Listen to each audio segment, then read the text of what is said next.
Hare Krishna to everyone. I am A. Prana Narasimha from Learners Loka and Teachers Loka channel. So, ఈరోజు మన video change your life part 3, how to be disciplined in the age of distractions.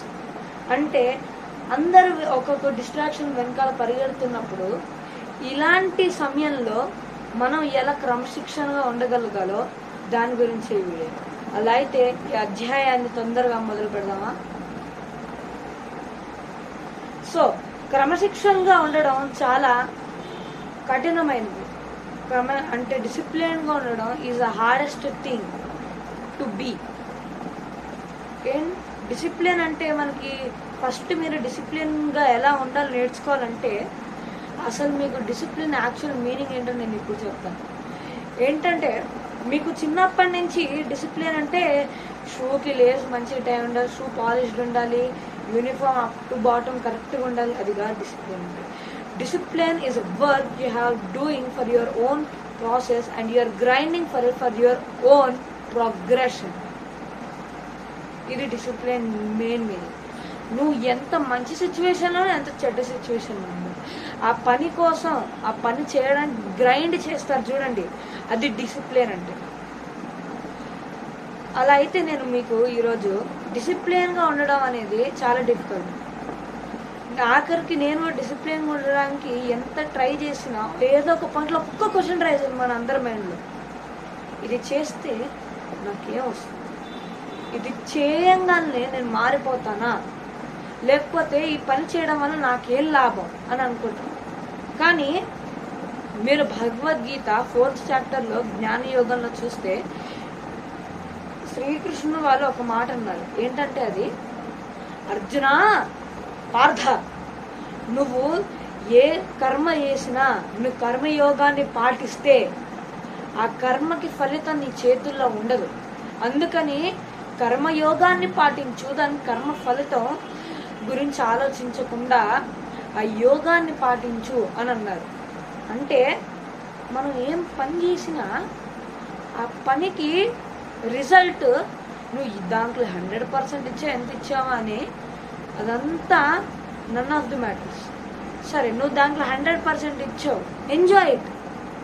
ఎందుకంటే ఆ little victories turn into the great victories of tomorrows. ఈరోజు నువ్వు గెలిచిన చిన్న గెలుపు రేపు ఒక యుద్ధాన్ని గెలిచినంత గెలుపుగా రూపుదిద్దుకుంటుంది, రూపాంతరం చెందుతుంది. సో నేను అనే మాట మీకు ఏం చెప్పాలనుకుంటున్నానంటే, మీరు డిసిప్లిన్గా ఉండడం అంటే మీరు చేసే పనికి ప్రతిరోజు ఏదో ఒక రిజల్ట్ దాన్ని వెతక్కండి. నేను ఒక 4 రోజు జిమ్ చేస్తే నాకు 6 ప్యాక్, లేకపోతే నా బాడీ చాలా ఫిట్ ఇంకా లీన్ అయిపోతుంది మీరు అనుకుంటే you are wrong my friend.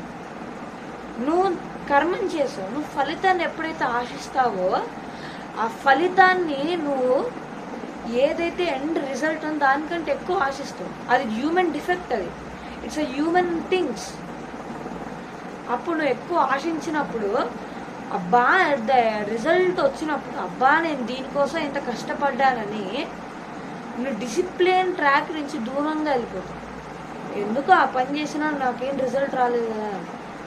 కానీ శ్రీకృష్ణ వారు చెప్పిన దాన్ని అర్థం చేసుకున్న వాళ్ళు చేసిన పనిలో 100% ఇచ్చి దాని రిజల్ట్ గురించి ఆలోచించకుండా నెక్స్ట్ డే మళ్ళీ లేచి పని చేయడానికి రెడీగా ఉంటారు. అది యాక్చువల్ డిసిప్లిన్డ్ లైఫ్ అండి. మీకు అంత కూడా మీకు ఒక ఎగ్జాంపుల్ ఇస్తాను. ఏంటంటే మన హనుమంతుల వాళ్ళు మెయిన్ ఆయన పుట్టింది కర్మ ఏంటి, రామాయణంలో రాముల వారికి సహాయపడాలి, ఇంకా కలియుగ ఆంతరంలో కల్కి భగవానుడికి సహాయపడాలి. ఇదే ఆయన పుట్టిన కారణం. అయితే ఆయనకి తెలియదు, ఆయన సుందరకాండం వరకు ఆయన వెతుక్కుంటున్నాడు. ఆయనకెవరో హనుమంతుడులో ఎన్ని శక్తులు ఉన్నాయో తనకు తానే తెలీదు. ఎప్పుడైతే జాంబవంత తాతగారు చెప్తారో, అంటే జాంబవంతుల వారు చెప్తారో, నువ్వు హనుమా నీ శక్తులు ఇవి, అప్పుడు నువ్వు చిన్నప్పుడు నీ శక్తుల ద్వారా సూర్యుడిని మింగబోతుంటే, అంటే ఆయన్ని ఒక ఫలం అనుకొని తినబోతుంటే, అప్పుడు ఇంద్రదేవుడు నీ పైన వజ్రప్రహారం చేసి నిన్ను అన్కాన్షియస్ చేసేసాడు. అప్పుడు నువ్వు ప్రాణాపాయ స్థితిలో ఉన్నప్పుడు నీ పిత వాయుదేవుడు ఈ లోకంలో అంతా వాయుని తీసుకొని ఒక గుహలో, నువ్వు ఉన్న గుహలో తెచ్చాడు. అప్పుడు ముల్లోకాలన్నీ చాలా ఇబ్బందికరమైన స్థితిలో ఉన్నాయి. అప్పుడు అందరూ దేవుళ్ళు వచ్చి నీకు ఎన్నో వరాలు ఇచ్చారు అని అన్నారు. అంటే హనుమంతుడికి వరాలు ఎలా వచ్చాయి, ఆయన శక్తులు ఏంటి, అవన్నీ ఆయనకి మళ్ళా గుర్తు చేశారు. అప్పుడు రాముల వారికి అంటే ఆయన చేసే కార్యానికి నేను ఇంకా సహాయపడతానని ఆయన సంతోషించి ఆ పవర్స్ని దానికే వాడతాడు. ఇంకొకటి మీరు చూడండి, హనుమంతుల వారికి ఎంత శక్తి ఉందంటే చాగంటి స్వామి వారి మీరు ప్రవచనం వింటే చాగంటి స్వామి గారు ఇలా అన్నారు, హనుమంతుడి పవర్ని డిస్క్రైబ్ చేసుకో.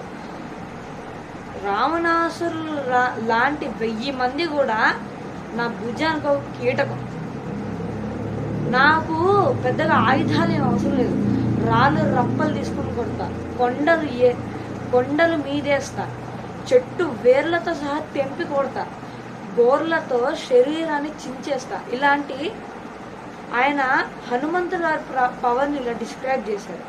కానీ హనుమంతుల వారు ఆయన కర్మయోగాన్ని పాటిస్తూ రామకార్యానికి హెల్ప్ అయ్యి ఆయన మనకి ఒక గ్రేట్ ఐడల్, ఇంకా ఎగ్జాంపుల్ లాగా ఉన్నారు. ఇప్పుడు మనకి మన డిసిప్లిన్గా ఉండడానికి హనుమంతుల వారి కంటే పెద్ద ఎగ్జాంపుల్ ఎవరు ఉండరు. అది కూడా అనుకోండి, మీకు ఇది కూడా ఒక ఎక్కువ లేకపోతే తక్కువ ఏంటంటే మీకు ఇంకా కొన్ని ఎగ్జాంపుల్స్ అని చెప్పడానికి. మహాదేవుడు ఆయన డిస్ట్రాయర్, అంటే ఆయన కాలుడు, మహాకాలుడు. ఆయన పని ఏంటి, అన్నిటినీ దేని ఆయుష్ అయితే అయిపోతుందో దాన్ని అంతం చేయడం. అది ఆయన ఆయన కర్మని ఆయన పాటిస్తాడు, డిసిప్లిన్. విష్ణుమూర్తి సృష్టిని కాపాడుతాడు, ఆయన సృష్టిని అంతా కాపాడే ఆపరేటర్. ఆయన ఇంకా ఈ సృష్టిని సంచాలించేవాడు కూడా. ఆయన మనల్ని కాపాడడానికి, మనుషుల్ని ధర్మ మార్గంలో ఉంచడానికి అవతారాలు తీసుకున్నాడు, అది కూడా ఆయన కర్మనే, డిసిప్లిన్. ఇక్కడ కూడా బ్రహ్మదేవుడు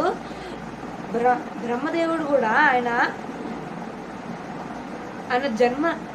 అందరిని పుట్టిస్తాడు కాబట్టి, అంటే ఆయన అందరిది రాతలు ఇంకా అందరిని పుట్టిస్తాడు కాబట్టి ఆయన క్రియేటర్.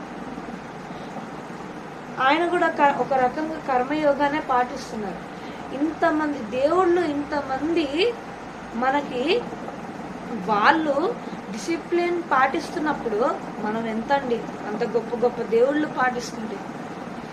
ఒక్కసారి ఆలోచించండి, వీళ్ళందరూ వీళ్ళ పనిని చేస్తే వీళ్ళు ఇంత గొప్ప వాళ్ళైతే మనం మన పని చేస్తే మనం ఎంత గొప్ప వాళ్ళు అవ్వచ్చు అని మీరు ఒక్కసారి మీరు మీ ఆత్మనుడికి మీకు ఒక క్వశ్చన్ వేసుకుంటే మీకు దీని ఆన్సర్ సింపుల్గా ఏం దొరుకుతుందంటే, మన కర్మయోగాన్ని మనం పాటించడమే అన్నిటికంటే పెద్ద పుణ్యం. ఆ కర్మయోగాన్ని కూడా ఏ ఫలితాలు ఆశించకుండా అన్ని ఫలితాన్ని కృష్ణుడికి అర్పితం చేస్తే అది అంతకంటే ఎక్కువ పుణ్యం. ఆ కర్మ ఫలితాలు మనకు రాకపోవచ్చు, కానీ మనకి డైరెక్ట్గా మోక్షం ప్రసాదిస్తాడు అప్పుడు శ్రీ మహావిష్ణు ఇంకా కృష్ణుడు వల్ల. So that's the end of this video. Thank you and meet you all at the next video.